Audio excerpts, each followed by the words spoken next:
काज़ी अमन फाज़िल शाह कब्रिस्तान के जनाज़े गाह ते पठाणन जो मुबीना कब्ज़े खिलाफ़ सोशल वर्कर वहीद चांडियो, जान मोहम्मद कलियार, कुर्बान अली लाशारी भाऊ भाई ऐं बशीर जोखे जी अगवानी में नवाब वली मोहम्मद खान काज़ी अमन ताईं पैदल मार्च शुरू कियो वियो।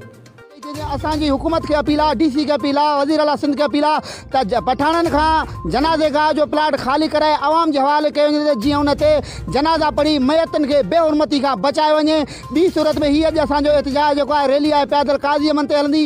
ॿी रैली जेकी आहे असांजी नवाब शाह डीसी ऑफिस ते धरणे में हूंदी, उहो बि पैदल मार्च हूंदो। उन खां पोइ अॻिते जो बि लाइ अमल जोड़ियो वेंदो। महिरबानी करे असांजे हिन पैदल मार्च जो नोटिस वठी ऐं जनाज़े गाह खाली कर।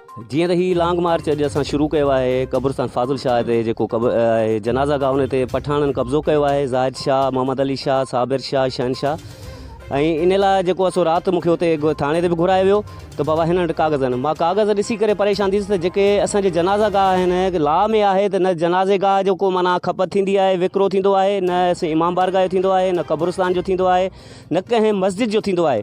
त हिन रवियूं वारनि जी जेका नाअहली ॾिसो तव्हां त कीअं हुननि बि असांजे कब्रिस्तान जनाज़ा गाहनि खे बि लिखी ॾेई छॾियो ऐं सुभाणे त ही असांजा जेके आहिनि कब्रिस्तान उहे बि लिखी ॾेई छॾींदा, उन्हनि खे मिसमार करे उन्हनि खे ड्राहे उन ते बि का न का शइ अदा करे छॾींदा, या कंहिं पठाण खे ॾींदा, बंगाली खे ॾींदा, पंजाबी खे ॾींदा, कंहिं सिंधी खे ॾींदा। पर रहियो मसइलो असांजो जेको ही मुतालबो आहे इहो आहे त भई असांखे जनाज़ा गाह खाली कराए ॾिनो वञे। असां एतिरो मुतालबो ज़रूरु कंदासीं त हीअ लॉन्ग मार्च असांजो काज़ी अमन ताईं आहे बिल्कुलु, पर हिन शइ जो दाइरो असां ओसि ताईं वधाईंदासीं जेसि ताईं इहा जनाज़े गाह काज़ी अमन लाइ खाली न थी। सरकारी शइ आहे।